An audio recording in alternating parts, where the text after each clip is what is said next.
Strategic drawing atau pengadilan sesat nih Bang. Nah ini bisa nggak dikatakan ini pengadilan sesat Bang?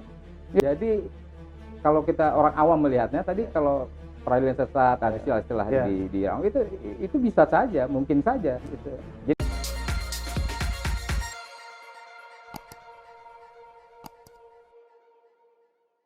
Assalamualaikum warahmatullahi wabarakatuh. Halo Bray, persuasi, salam demokrasi, tetap semangat merdeka. Merdeka. Ya. Nih lagi sama salah satu kuasa hukumnya Habib Rizik Syihab nih kita, Bang Juju. Ini orang aku juga. Nah ini kita mau nanya-nanya nih persuasi nih sama Bang Juju nih. Gini Bang Juju. Ini tadi kan siang ada pernyataan sikap bersama nih.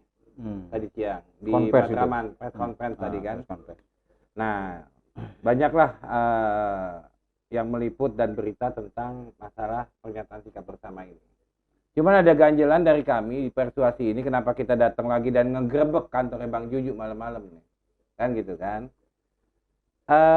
Dari pernyataan sikap bersama ini dan putusan daripada wakil pengadilan tinggi, wakil ketua pengadilan tinggi, ini kan menetapkan 30 hari nih Bang Juju, penahanan terhadap Habib Rizik Syihab.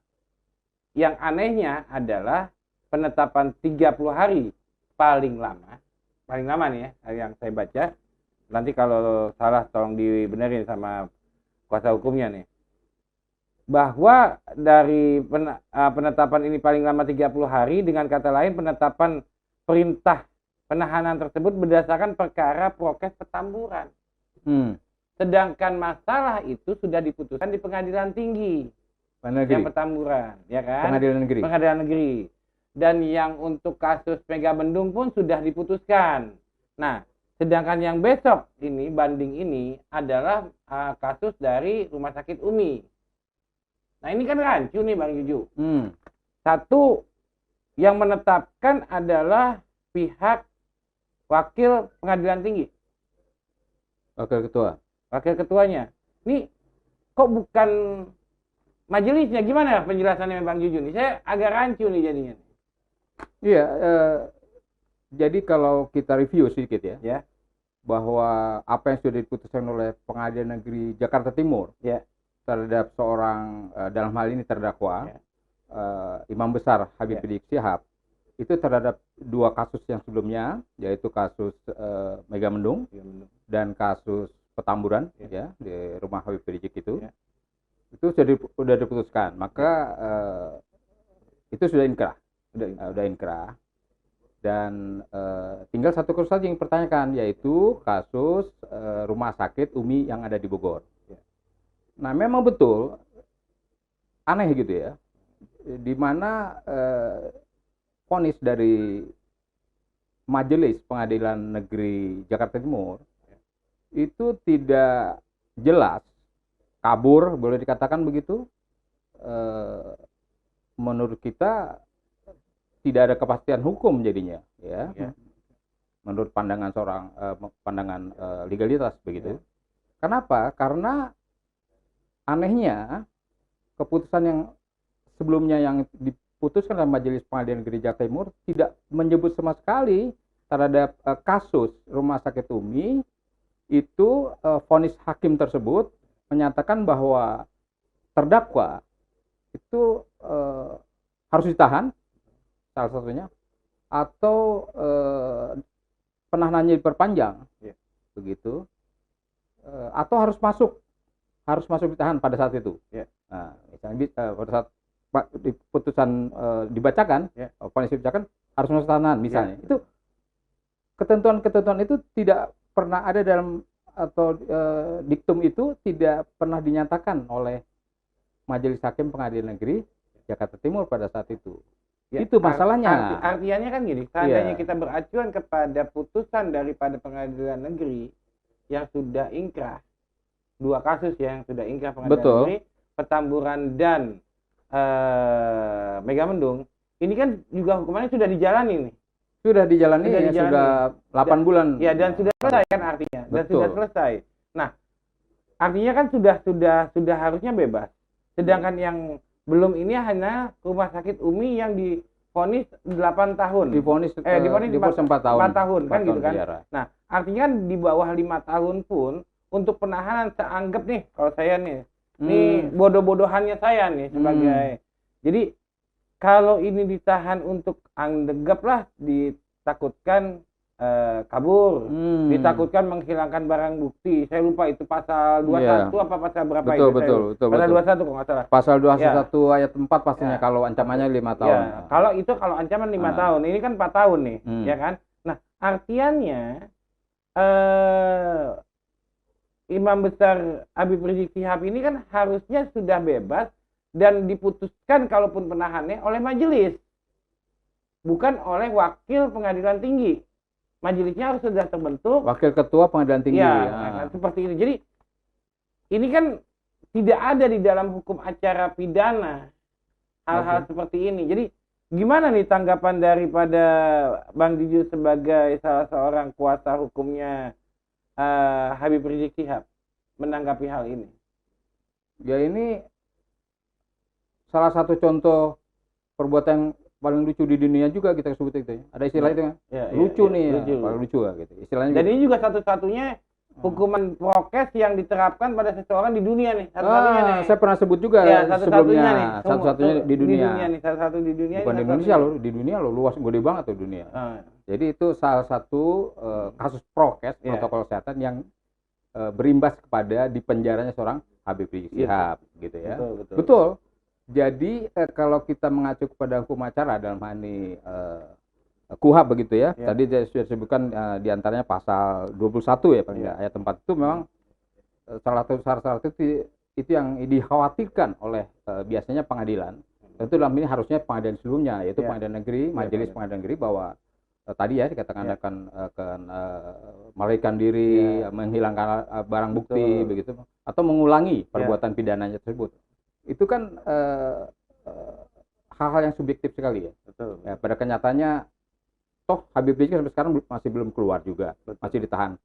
Dan lucunya lagi tadi yang dikatakan itu lucu, itu adalah surat penetapan itu dikeluarkan oleh seorang wakil ketua pengadilan tinggi Jakarta. Bukan majelis. Kan? Bukan oleh majelis. Karena majelisnya sendiri belum ada kan sebenarnya. Majelisnya sendiri belum ada, belum dibentuk. Yang dimana seharusnya apa yang dikeluarkan atau putuskan oleh wakil ketua tadi pengadilan tinggi harusnya dilakukan oleh majelis hakim pengadilan tinggi Jakarta. Ya. Kan itu hal yang lucu-lucuan kan begitu. Sebenarnya penetapan 30 hari ini kan harusnya batal demi hukum dong, Bang. Saya sebagai pembela Habib Rizik sebagai legalitas, azas legalitasnya harusnya batal demi hukum. Tidak ada sandar hukumnya, tidak ada acuan hukumnya. Seorang apapun itu ya, ketua pengadilan, wakil ketua pengadilan tinggi memutuskan sesuatu kepada seorang terdakwa tanpa didahului oleh suatu persidangan, yang dimana suatu persidangan itu harus dilakukan oleh majelis. Majelis tentu lebih dari satu orang. Dalam ini biasanya 3 orang. Ada wakil, ada anggota kan, biasanya 3 orang. Ini kan tidak dilakukan, begitu ya. Jadi aneh saja gitu ya. Nah ini kan sebenarnya juga nih, ini pengetahuan nih Bray buat teman-teman persuasi nih. Artian kan gini, di negara kita ini kan pengacara atau penasehat hukum itu adalah salah satu penegak hukum loh. Jadi penegak hukum tuh ada jaksa, ada kepolisian, ada hakim dan pengacara. Nah, itu yang selalu dilupakan tuh. Ini kan dan pengacara di Indonesia ini kan bukan asosiasinya banyak, ada Pradi kalau nggak salah ya, Bang betul, ya. Ada KAI, ada. Nah, kok dengan kasus ini yang telah melecehkan nih, Bang. Buat saya nih sebagai pengamat dan praktisi hukum ya ibaratnya ini melecehkan, Bang. Melecehkan dan melukai rasa keadilan masyarakat itu betul itu. Enggak, ini bukan rasa masyarakat, tapi sudah melecehkan penegak hukum. Penegak hukum dan lembaga hukumnya sendiri. Karena kan pengacara ini termasuk penegak hukum. Penegak hukum. Kan melecehkan ini. Nah, betul. Kira-kira nih menurut Abang nih, kan yang menetapkan ini wakil ketua pengadilan tinggi. Apakah ada sikap dari timnya Abang atau kuasa hukumnya lah ya? Betul.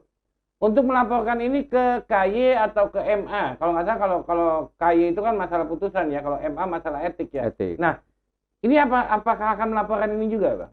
Itu sesuatu hal yang seharusnya kita lakukan.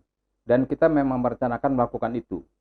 Karena ada tadi bahasa kita kan kelucuan-kelucuan dalam putusan Pengadilan Tinggi Jakarta itu secara normatif gitu ketentuan peraturan undang-undang yang ada, kita punya hak, terdakwa juga punya, otomatis dalam hal ini terdakwa punya hak untuk melaporkan masalah itu. Tadi disebutkan apakah kita bisa melaporkan kepada Mahkamah Konstitusi ya terhadap keputusan komisi yudisial juga kan gitu kan, termasuk komisi yudisial ya. Jadi itu sangat dimungkinkan ya, agar tidak semena-mena kasus ini terjadi dan terulang lagi yang jelas-jelas akan merugikan masyarakat pencari keadilan begitu.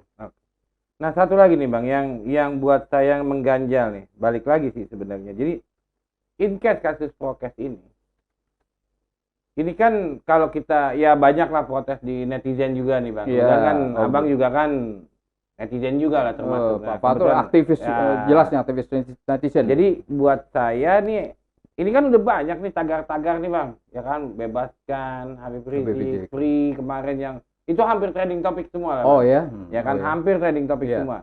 Artinya kan masyarakat ini sudah bergerak, sudah muak, sudah merasa kok ini tidak ada keadilan. Dan paling tidak sudah mulai melek hukum, sadar hukum gitu. Nah, dengan kasus ditambah kasus ini lagi nih Bang, masalah penahanan 30 hari. Ini kan akan menimbulkan kemarahan nih Bang. Sedangkan Habib Rizik sendiri dia melakukan perjuangannya secara konstitusional nih Bang. Iya. Dia jalan secara normatif kan, dia secara normatif dia jalanin, dia ikuti sidangnya segala macam. Nah, ini kan akan menimbulkan satu kemarahan-kemarahan baru nih Bang. Apakah ini pemerintah sendiri atau ya praktisi hukum atau yang lainnya tidak melihat hal ini? Apa gimana nih Bang? Saya jadi bingung Bang. Iya, kalau dikatakan kemarahan tentu sangat subjektif ya. Kemarahan juga bisa ditafsirkan dalam arti kesal, dalam arti pesimis ya terhadap penegakan hukum di masyarakat kita terutama oleh tadi ya oleh aparat-aparat penegak hukum. Itu bisa saja sangat timbul rasa kekecewaan, rasa tadi ya mengusik ke rasa ketidakadilan dalam masyarakat. Kenapa penegakan hukum itu seperti ini terus ya?